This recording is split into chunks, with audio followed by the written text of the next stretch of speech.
JasonCharles.net. Deep talk, deep sounds. This is the Carl Arrington Archive on JasonCharles.net.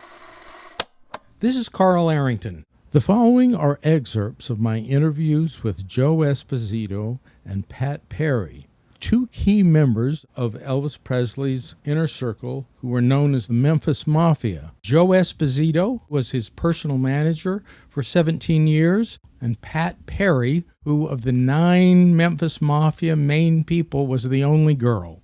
It was recorded in Los Angeles in December of 1984 for a special issue of People magazine in celebration of what would have been Elvis Presley's 50th birthday. Elvis was always searching for something. He always searched for answers. Elvis was a very intelligent guy, okay? But there was a lot of answers he was trying to find out. He was very curious. He studied all religions, not just... He studied the Mormons, he studied all the Indian beliefs, all the Christian beliefs, the Jewish faith. I mean, he knew them all. I mean, he had little emblems made up with the sign of the cross, with the cross and the Star of David together. And he just, it's not that he went any one direction. I think he was just searching for what was he doing on this earth. I mean, he really thought he was really chosen special. Why was he the one that could sing so good, and why does he do this to people? Why does his charisma, where did it come from? And he was just always searching. He would always... he ever figured it out? I mean, no, I don't think so. No, never figured it out. No, he knew the Bible backwards, frontwards, and he broke down. He could interpret any different stories in his own way of thinking about certain stories in the Bible. And he would say why this happened, and all the religions. And numerology he was into, astrology. He was into all those areas that can't be answered, I think. Yeah, exactly. You know, nobody can answer any of those questions. But in terms of what his appeal to people was, I mean, I'm sure that he came to grips with the fact that it was, but did he ever figure out what it was about him that people liked? No, he didn't. And do you think that caused problems? Well, I think it caused a lot of, why me? You know what I mean? Yeah. Why am I so different than this other guy? Right. I mean, I walk around, I have problems like anybody else does. I get sick, I hurt just like anybody else does. But why? No, he thought about it many times. Say, I just don't understand why it was me. Yeah. When you think of Elvis now in your mind's eye, what picture? I mean, how old do you picture the sort of classic Elvis as it appears in your mind? Well, I picture, to me, I would like to, to me, I think Elvis would have been like a Sinatra. You know what I'm saying? Yeah. He aged gracefully, and Sinatra is just out there still singing and not working as hard as he would a long time ago. But, I could have seen him then do that, but I don't think he himself was thinking that direction. Yeah. He, to himself, was seeing himself getting older. Did that scare him? Yeah, definitely. Yeah, definitely. I think he was, it was in those couple of years where he was having all his problems, was in those years, right after he turned 40. Right. And it bothered Was that a him. crisis for him, Oh, his yeah, 40th birthday? Definitely. Absolutely. Absolutely. Did he have a party? No, we always had a birthday party every year, but it bothered him. Yeah, he didn't like the idea of turning 40. He didn't talk that much about it, but I know it bothered him tremendously. Huh. That's interesting. When you were with Elvis, how did it affect your personal life? I mean... Well, personal life, there was no personal life, okay? I got married when I was in 62, and I was married 12 years.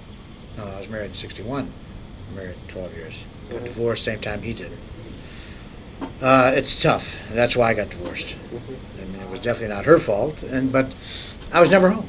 I was gone 220 days a year on the average. I figured it out one time. And you can't have a life, and you can't take them with you. Yeah. We did have certain trips, but after a while, you just can't. You just cannot take the family along. And it's in our business and that business with Elvis, nobody had a personal life. We didn't have one. It was all business. Personal, as far as we all did our own thing together with him. We all went on vacations and took our wives and our kids sometimes and went on vacations together. We did everything together all the time. For all those years I was with him. All the time. So there was no personal life. So would it In retrospect, what do you think about that? Well, I mean, it wasn't good. It wasn't healthy, Uh-huh. you know. But it's an experience that, you know, it's a very unusual experience, you know. I mean, I have regrets about a lot of things, but I don't know. I probably wouldn't have traded it off for anything. Yeah. No, that's once in a lifetime. In the dissolution of the estate, or the settlement of the estate, I should say, what role did you play other than kind of organizing things? And Well, as far as some of the estate was, you know, I coordinated with all the lawyers about where everything was, because Elvis had stuff in House Palm Springs, stuff out here in storage, at Graceland. He had things everywhere. In Vegas, we had stuff. So a lot of stuff I only knew where it was at. I'm the only one that knew where it was all at. So I worked with them and taking all these lawyers and what are they called? The people that estimate the value of all this stuff. Oh, right. Whatever they are, auditors or whatever they are. Yeah. They would go with me and I'd show them all the stuff and we'd write down everything. And Elvis had so much stuff all over the United States, it's unbelievable, that we had to organize so they could decide on what the tax was and who owned what. What among all those things do you remember that he owned that you just said, I can't believe he owns this? I mean, was there 20 Cadillacs, or I mean, what? Well, I mean, I knew everything he owned. It was just, there wasn't nothing unusual to me, because to me that was ordinary. But it was just the mass of Yeah, it, the amount of stuff. Yeah. You know, like furniture from houses we had in storage here. They were just sitting there paying $1,000 a month just for storage, and furniture would never ever be used. Yeah. And we had, you know, there's just so much stuff. The ranch in Mississippi. It was just so much stuff. I mean, like, we had a house trailer. Not a house trailer. It was a trailer. It was a dressing room trailer on the studio here, okay? And after he stopped making movies in '69, it sat on that studio. I think it was MGM or Paramount. I forgot what studio it was. We left it there. Now, this was a big dressing room trailer with a bathroom, a big trailer. Uh-huh. And we just let it rot away. Now, this was a trailer we had custom built for him, but in '69, we never used it after '69, after his last feature. And it just rotted away. And I went to look at it one lot one day to see what happened to it. It was a shambles. People broke into it and stole everything out of it. And, you know, but I'm just saying, here's something we forgot about. It was worth quite a bit of money. We just forgot about it. Yeah. Well, there was things like that. Like we had some snowmobiles up in Denver, Colorado. We bought one time. We went skiing and snowmobiling. Just left them there. Yeah. 3 of them. Do you ever look back and just sort of shake your head or pinch yourself that you did all the things that you did? And I mean, Oh, yeah. Well, that must have been a high life for 18 Well, years. that's what I'm saying. That's why it was a rough life. Don't get me wrong. But it's also, you can't compare it to something else. I mean, because there is no comparisons, what we did. You know, I mean, the way we lived. And, you know, jet planes here. I mean, let's fly over here. Let's go do this. We bought one plane to go look at another plane. Now, that's the truth. That's true. We built the Lisa Marine. We bought it, and we put it down in Fort Worth, Texas, okay? While I was working on it, Elvis bought another jet to fly from Memphis to Fort Worth to go look at his plane, to check his plane. We bought a small one to go back and forth to look at it. I mean, you know. It's extraordinary. You know what I tell you? That's just the way it was. Yeah. You know, it's for what the kind of life we led. You know, you have to live to be 110, 120 to live our life we led. Yeah. Those 20 years. Huh. Well, what did you think of, in retrospect, looking back on Elvis and what happened to him in the last couple of years? What would you have done different, or would you have done anything different? Do you think it was sort of an inevitable tragedy, or, I mean, as you think back? Well, I mean, no, there's no two ways about it. Naturally, after something happens like this, you can say, if I would have only done this or done. I mean, we all the guys around Elvis thought the same thing after it was over. You know, if we could only, you know, grabbed Elvis and say, you know, shook him and say, Elvis, what are you doing? You know, what are you doing to yourself? You know, you got so much to live forward to. Yeah. But a lot of times, everybody did try to talk to Elvis about a lot of situations. About, hey, Elvis, you know, got to get yourself in shape again. You know, you can't go on being depressed or not feeling good. You know, you got to do something about it. But you know, he was 42 years old. I'm 40 years old. You can't tell a man what to do. If you don't like it, he said, there was no strings attached to his job. You know, you walk out the door. And because a lot of people say to you, why didn't you guys do something? You saw what was happening. We all tried, but yet I wasn't going to desert him. There's no way. Yeah. You know, he was just too good to me, and And I had no regrets as far as that goes. I think I could have walked away and say, Elvis, if you don't want to shape up, I'm leaving. And it may have affected him for a while, but Elvis was so stubborn that he would never admit that he was wrong. Elvis never. I mean, he apologized in strange ways when he did do something wrong. He never really apologized. He was real nice to you for a long time. I mean, would he buy you? He'd buy you something. You know what I mean, to make you feel better. But he would never say he's sorry, because he was. I don't know what it was. Maybe it was his upbringing. I don't know. Maybe because he was treated so bad all his life from other kids, from other people. He's so much of a loner that he just felt he shouldn't have to apologize. I don't know. That part I don't know. He was very quiet about certain things. Yeah, that's amazing. If Elvis was alive today, what do you think he would have been like? I think about that a lot. I don't know. I don't know if he could have grown old gracefully. Seeing how he became, it's real hard.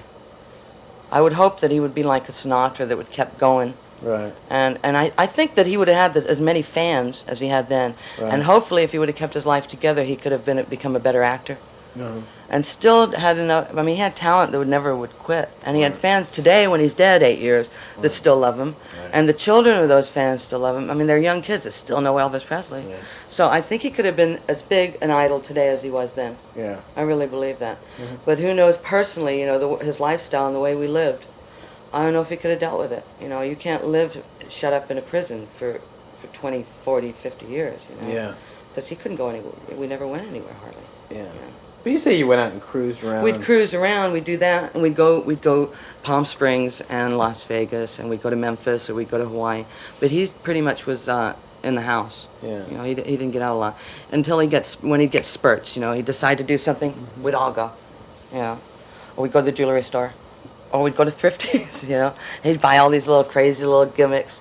He was incredible. He had a weird way about him that he loved all the little tchotchkes, And if he'd find something he loved, he'd go do it to the hill. We'd go to movies a lot late at night. We'd rent theaters and go late at night.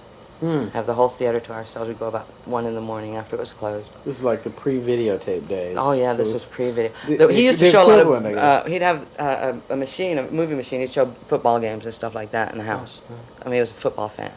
But we'd do a lot of TV, a lot of television. I mean, there have been times there were 3 televisions going at once, to watch.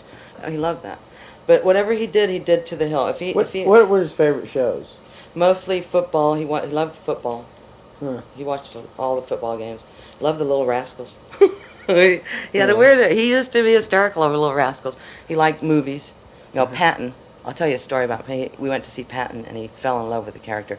Learned the whole first soliloquy, by heart. And he says, Omar Bradley lives in Los Angeles. We got in the car. We drove over. We found out where he lived in Truesdale Estates, and we drove over to Omar Bradley's house. Knocked on the door. Walked in and sat 3 hours in his study with the 5-star general and talked to him about Patton. We went there twice. I mean, when he had an idea to do something, he did it. He wanted to meet the president. We didn't go. Jerry Schilling went and Sonny. He got on a plane, went to the White House, knocked on the door. This is how when he wanted to do something, he did it. But he'd do everything to the hill. If he liked a record, we'd play it over and over until he'd get sick of it. But movies, Patton, he loved that movie. Dr. How many times do you think Strangelove. he saw it? Oh, innumerable. But he could recite the whole beginning. He was very impressed by things like that. Whatever he really got into, he got into. He was into the self-realization religion. I mean, Elvis was very spiritual, and he taught us a lot, spirituality. He loved the Jewish religion. First time, I'll tell you a story. First time I went to Memphis, he took me on a tour of where his schools and where he lived and how he grew up, and he took me to his mother's grave. And he's got a Jewish star and a cross. I says, what are you doing with a Jewish star? And he wore a Jewish star and a cross. He says, I'm not going to get shut out of heaven on a technicality. This is the kind of mind he had. He was such a trip. He wanted everything, He covered all limits. He said, I got Jewish friends, I got this. He learned all about Jewish religion. He was a self-taught man. He read always. He was always reading things. Because he was not real educated, but he was a self-taught, and he became a very educated man, very sensitive man. I mean, was he analytical, or did he just sort of gather information? He was very, he used to give sermons, I mean, He learned from books. Yeah. And So he'd like read something He and like read 'em, lecture and everybody. He and lecture tell- everybody. Yeah, he loved. But he teaches what he learned. You know. Uh-huh. But he was really into it because he loved the knowledge. He loved knowledge. He was an incredible human being because we're talking about a 19-year-old boy that really was self-taught. He learned Yeah. about things that he never experienced, Yeah. that I never even knew about. Yeah. You know? And he wanted all of us to share. Whatever he knew, he made us aware of. The same as whatever he had, we all got to share it. When he went shopping, we all went shopping. When we went to a jewelry store, everybody got something. You know, he never bought himself without buying it. He bought a car, we all got a car. He was wonderful. You're thinking about a 19-year-old truck driver Yeah. who becomes a superstar out of nowhere. Yeah. He wasn't sophisticated. He wasn't, you know, he didn't know. He wasn't worldly. And here he's thrown into this mass Yeah. of things. But he was just a regular, nice kid. Yeah. Not kid, you know. But he was always a kid. He was like a little kid. He was so funny. He had an incredible wit. That's something that, I mean, you see sort of snatches of it here and there in little interviews and things like that, but from what I can gather from what people say, he was a real clown. I mean, he had a good self-deprecating He was sense of so humor, didn't take himself too seriously. He had a wildest sense of humor. He would come off the wall. He had a very quick, dry humor.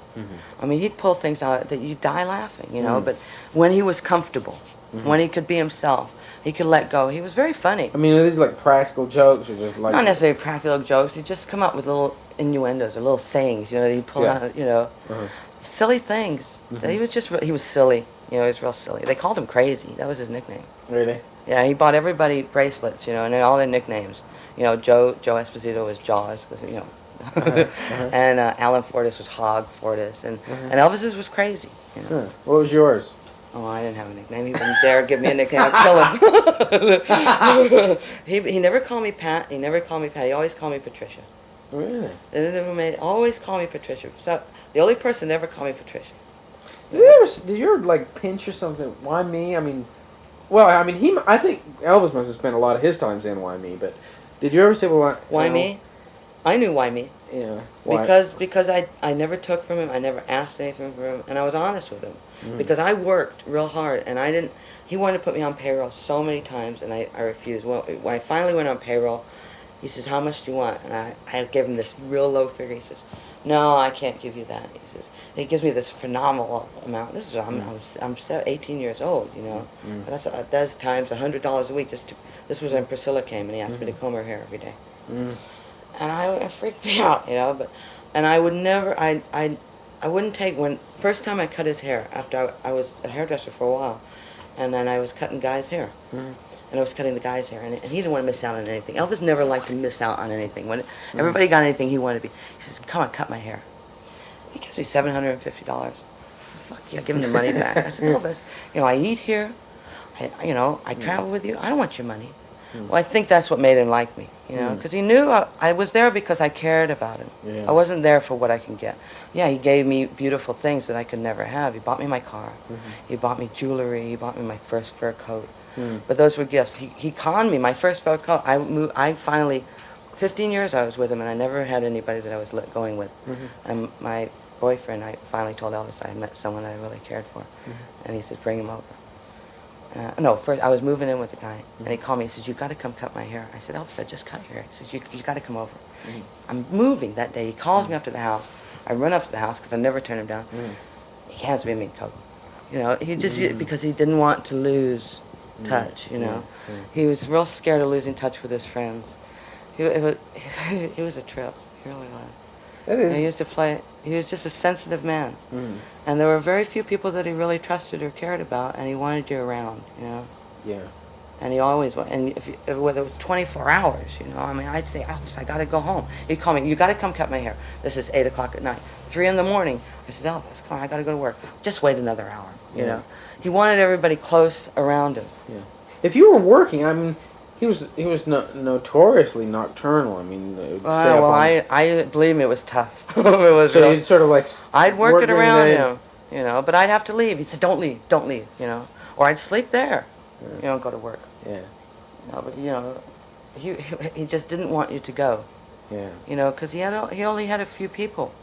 What about when he was in Graceland? Did you ever travel? Did you travel much there, or was it mostly when he was I around? used to go to Graceland. He'd go to visit. You know, Uh-huh. bring me back. See, I worked like 4 days a week. Those days. You know, those are the good old days. And then I'd work 4 days, and I'd split and go wherever he was. Yeah. And I'd come back and do my little work, and then go wherever they were. Hmm. So I had a great life. You know, I didn't want to date. I didn't want to do anything. I was living the Pretty life. extraordinary. I was living an extraordinary life. Yeah. It was exciting, but it was boring too. You know, we'd sit in the house mostly. Mm-hmm. But you felt the need that he needed his friends around him because there were so few. Was there a real routine when you were around him? That is, you got up and did this, and you ate Well, this, when we and were in watched Las this, Vegas, okay, you think you go to Las Vegas for a month. We would get up. We'd get up at about. He'd get up about 4 in the afternoon, have breakfast, get it together. We'd go down to the dressing room. He'd get dressed. We'd see the show. We'd go back to the dressing room, greet guests, and we'd go back to the suite. And this was every day. This is the and whole. watch TV or watch do... television, or hang out. This is. I mean, can you think of doing this for a month? We'd go from the suite to the show, to the suite, to the show, to the suite, to the show. That's all. That's it. And once in a while, after it was over, we'd go to a few shows, but we'd leave out, we'd sneak in after the show started because he'd cause a riot, you know. Yeah. He couldn't go. One time he went into the casino and people created such a problem, they asked him not to come down. So we didn't go down to the casino. So we all used to get to go to the casino and play, but he'd be in the room, you know. Was there ever anything Elvis really wanted to do that he couldn't do? Oh, I think there were a lot of things. I think Elvis would have loved to come to Disneyland, you know, and just be a normal person and go out and anything that anybody, go shopping. When we went to Hawaii, we all went to the beach. He sat in the room, you know. Yeah. And he wanted to go to the jewelry store. He'd go in there with a flashlight after it was closed, because this is when we went to do that special, that satellite special. Right. It was fabulous. But he really couldn't go a lot of places, unfortunately. How about big things? I mean, people that he wanted to meet that for whatever. Everybody he wanted to meet, he met, I think. Uh-huh. You know, the people that used to come backstage. I mean, the biggest stars. Uh-huh. You know, Cary Grant. I mean, Cary Grant impressed him so incredibly. Right. You know, he was thrilled. I mean, these are legends. Right. And the Beatles came to visit him, you know, and they're all sitting around the living room staring at him. He said, "Look, either we talk or we play music or I don't want to do this, you know." Yeah. And they loved, I mean, he was the big daddy, you know. Yeah. So he had to carry a pretty heavy weight on his shoulders. Yeah. He always had to look good and be together. That's a hard way to go, you know. Yeah. What do you think started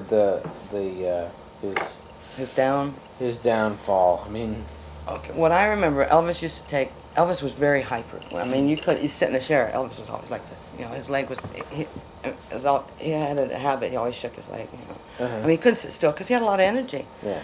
But understandably, he was a young man with all this energy and couldn't use it because he couldn't go out and run around the streets. He used to have football games up in Coldwater Canyon. We used to have a football game. And it became... Touch football? He used to play touch football. He used to play with who the guy? Well... a bunch of young actors used to come in. Elvis had his team with his guys, and then they'd play football. And they asked us not to do it anymore because there were so many spectators that was crowding up the area. Then we got into a motorcycle thing, and they bought everybody a motorcycle. And we used to drive through Bel Air. Then they asked us not to do that because it was creating too much noise. So everything he did that he liked created a problem because people would follow. You know, you couldn't go out of the house without 5 cars following you. There was never less than 30, 40, 50 people outside the gate here from Perugia Road to Bellagio to Monteville, where we last lived. I mean, there was always people outside. Yeah. And everywhere we went, there was 15 cars, you know, so it was very difficult. It created a problem. Yeah. And he was always very nice to his fans, you know. He always said, "They made me, and I'm always going to appreciate that." And he would always say hello, and he was always very, very nice to his fans, you know. And he always made sure that we were, you know, because he said, "Without them, I'd be nothing," which was a very nice touch, and I respected that. You've been listening to excerpts of my interviews with members of Elvis Presley's Memphis Mafia, Joe Esposito, and Pat Perry, recorded in December of 1984 in Los Angeles. This is Carl Arrington. Thanks for listening. You've been listening to the Carl Arrington Archive on jasoncharles.net. The Carl Arrington Archive is a collection of hundreds of hours of rare, in-depth interviews with the greatest musicians, performing artists, and writers, conducted over 4 decades by veteran journalist Carl Arrington. For more information about the series and upcoming episodes, go to the Carl Arrington Archive on the JasonCharles.net Podcast Network Audio Dramas channel. Follow us on Instagram at Carl Arrington Archive and subscribe on Apple, Spotify, or wherever you get your podcasts. For more information regarding licensing and full extended interviews, contact Carl Arrington Archive at gmail.com. JasonCharles.net. Deep talk, deep sounds. That was so deep. Very, very deep.